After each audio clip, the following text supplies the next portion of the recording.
जमात-ए-इस्लामी हिंद यांच्या वतीने ईद मिलनच्या कार्यक्रमाच्या पवित्र पर्वणीवर असा योग घडून आणला जातो।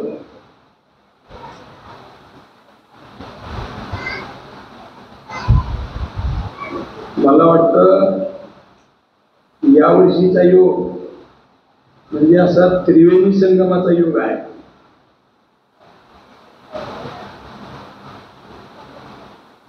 या कार्यक्रमाचे अध्यक्ष धर्मवीर कदम साहेब,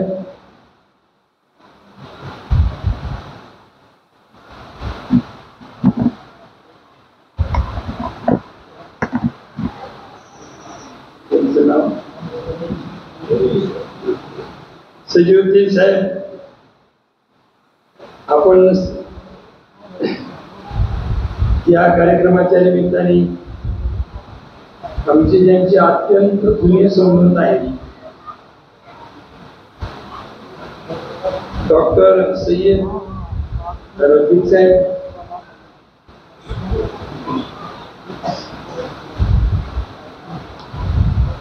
साहेब, आपण आपल्या अध्ययनामधून, आपण आपल्या लेखणीमधून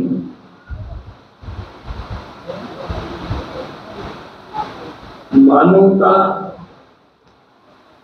ही कशी सर्व संतांनी आपल्या जीवनात निर्माण केलेली आहे अशा प्रकारचा विचार आपण देण्याचं काम नेहमी करतात। त्यांचं गाव आहे, त्याचं नाव आहे पारनेर।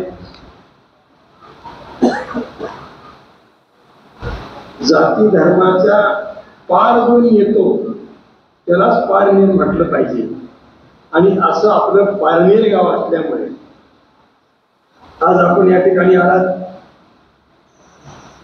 या तालुक्याचे लाडके आमदार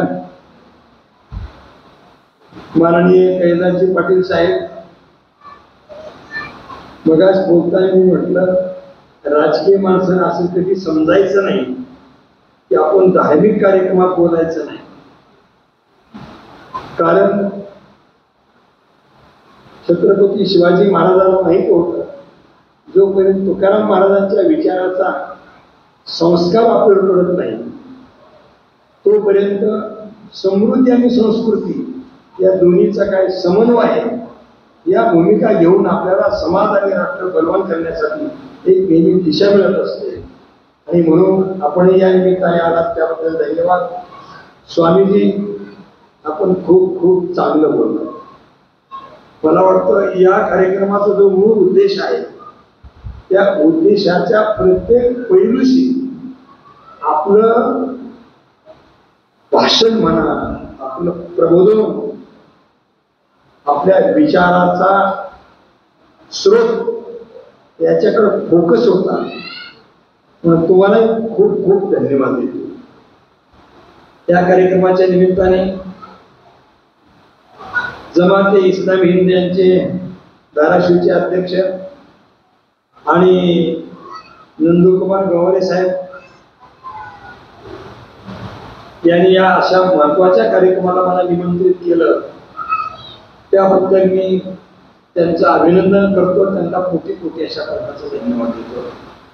आता समोर कोणाचं नाव घ्यावं कोणाचं नाही हा प्रश्न आहे। सर्व उपस्थितांना या धाराशिव नगरीची, या उस्मानाबाद नगरीची विकासाचे बागडोर आता घेऊन ज्यांनी आजपर्यंत काम केलं, जे आज काम करत आहेत आणि भविष्य काळाच्या उमलत्या पिढीला या धाराशिव तथा उस्मानाबाद नगरीची आणि या जिल्ह्याच्या आणि परिसराच्या अनेक प्रश्नांना न्याय देण्याचं काम करणार आहे अशा सर्वांनाच मी धन्यवाद देतो।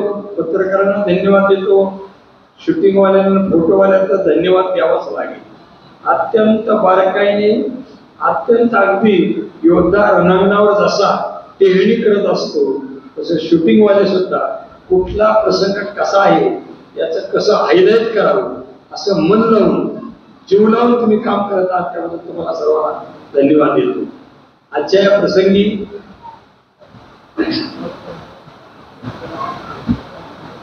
आमच्या भगिनी पण या ठिकाणी आलेल्या आहेत.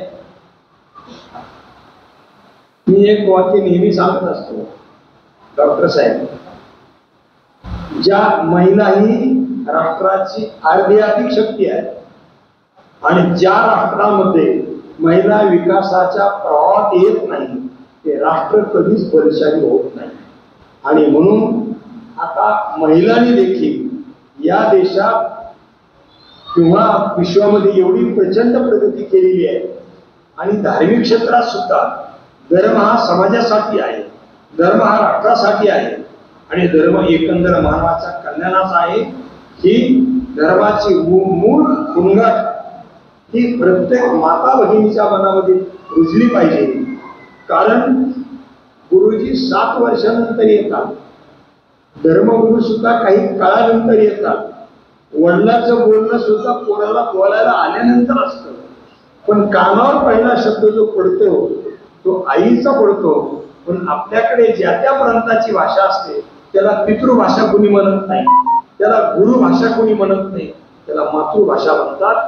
तर मानवाच्या उमलत्या जीवनाला फुलवण्याचं काम जर कोण असेल करत असेल तर ते महिला करत असतात, माता करत असतात. आपणही या कार्यक्रमासाठी आला त्याबद्दल तुमचं पुन्हा एकदा खूप खूप खूप अभिनंदन करतो. आपण महिला आता भविष्यातल्या या भारताला आणि विश्वाला सक्षम आणि समृद्ध बनवणारा आपण शिल्पकार आहात असं म्हटलं तर वावगं ठरणार नाही. आपल्या सर्वांना कोटी कोटी धन्यवाद देतो. आज आम्ही तर बऱ्याच कार्यक्रमाला जातो. मला वाटतं आपला इस्लाम धर्माचा कार्यक्रम असतो महाराष्ट्रात बाहेर कुठेही, आणि भोसले महाराजांना आमंत्रण दिलं आणि वेळ असून भोसले महाराज आले नाही असं कधीच नसतं. तर डॉक्टर साहेबांना सगळं माहीत आहे. त्याचं कारण असं आहे की भोसले घराणा हा जो आहे तो संत मानकोजी भोसले महाराजांपासून आहे. छत्रपती शिवाजी महाराजांचे जे 13 संत त्यांच्या मार्गदर्शन करत होते ते या भोसले महाराजांचं नाव आहे. मराठी बखर याच्यामध्ये तो इतिहास आलेला आहे. आणि मानकोजी महाराजांचा संबंध त्या इस्लाम धर्माशी कसा आहे. ज्या वेळेला रातंजण हे गाव आहे, तिचं मूळ गाव धामणगाव आहे बार्शी तालुक्यात, तिथल्या इस्लाम सरदाराच्या मुलीला शारीरिक व्यथा होती. तेव्हा कोणीतरी सांगितलं तुम्ही मानकोजी महाराजाकडे जा. तेव्हा मानकोजी महाराजांना सरदाराच्या घरी बोलवण्यात आलं आणि महाराज म्हणजे मला पाहिजे गरज नाही, त्या मुलीच्या मनगटाला दोर बांधा आणि बैठकीत आणून ठेवा. आणि त्यावेळेला दोर बांधून पाहिलं तर मग कोणता रोग आहे. म्हणजे संत मंडळी नुसती कीर्तनकार नव्हती, ही संत मंडळी चांगली जाणकार डॉक्टर सुद्धा होते. अलग लक्षात विज्ञाननिष्ठ होते आणि विज्ञानाच्या कसोटीवर घासल्यानंतर जे सत्यता असते ती सत्यता घेऊन चालणारी संत मंडळी होती.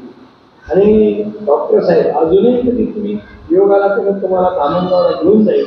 धामणगावला मानकोजी महाराजांच्या समाधीवर अजूनही चांद आहे, अजूनही चांद आहे. आणि मुस्लिम धर्माचा माणूस आमच्या संस्थांमध्ये अजूनही 10 पिढ्या झाले नेहमीच कांद्याला खांदा लावून काम करत असतो. अशी जुनी नाळ आहे. आता व्यासपीठानंतर कोणी पण सांगत असतो की आमच्या धर्मातल्या धर्मगुरूने हे काम सुरू केलं, आमच्या धर्मातल्या धर्मगुरूने हेच काम सुरू केलं. हे ठीक आहे, पण मी एक उदाहरण देतो की शाळेमध्ये मध्य सुट्टी झाली, त्याला विद्यार्थी आपला आपला डब्बा घेऊन आले. मग प्रत्येकानं सांगितलं माझ्या आईने खिचडी करून दिली, कोणी म्हणतो माझ्या आईने उत्तप्पा करून दिला, कोणी म्हटलं काही म्हटलं. तर मी आमचे वर्गातले मित्र होते, सगळ्या धर्माचे आम्ही बसलो होतो. तर मी म्हणलं कोणाच्या आईनं काही करून दिलं हे म्हणण्यापेक्षा हे फक्त आईनं करून दिलेलं आहे. कोणत्याही मुलाच्या आईनं करून दिलं ते हृदय मातृत्व आहे, ते आईचं हृदय आहे, त्या आईच्या हृदयाने करून दिलं. तसे कोणत्याही धर्मपंथाच्या धर्माचार्याने जी शिकवण दिली ती धर्माचा म्हणून शिकवण दिलेली नाही, एक संत म्हणून शिकवण दिलेली. आणि संत कोणीही नसतात ज्याच्या मनात माणसात देव आहे. आणि देव जे नेहमी करता माणसाकडे माणूस म्हणून पाहण्याची शिकवण देतात तेच संत असतात. आणि म्हणून भगवान बसवेश्वर असतील, रामकृष्णाधिक असतील, येशू ख्रिस्त असतील, मोहम्मद पैगंबर असतील आणि अनेक धर्माचे आधुरी असतील, हे सगळे माणसाला मानवतावाद शिकवणारेच होते आणि म्हणून ते संत होते. किती समन्वय दिसतो. आज धाराशिव तथा उस्मानाबाद शहरामध्ये बिनव्याजी कर्ज देणारी एक आपली छोटी बँक आहे. बरोबर आहे. मला डॉक्टर साहेब म्हणत होते बोलताना, मी खुर्चीवर बसलो, जगद्गुरु तुकाराम महाराजाला की कर्जाचं व्याज घ्यायला नकोय म्हणून त्या काळात वडिलांकडून आलेले कर्जरोखे त्यांनी पाण्यात बुडवले आणि सांगितलं की लोकांचं व्याज घ्यायचं नाही. जे तुकाराम महाराजांनी सांगितलं तेच मोहम्मद पैगंबरांनी सांगितलेलं आहे, तेच भगवान विश्वेश्वरांनी सांगितलेलं आहे.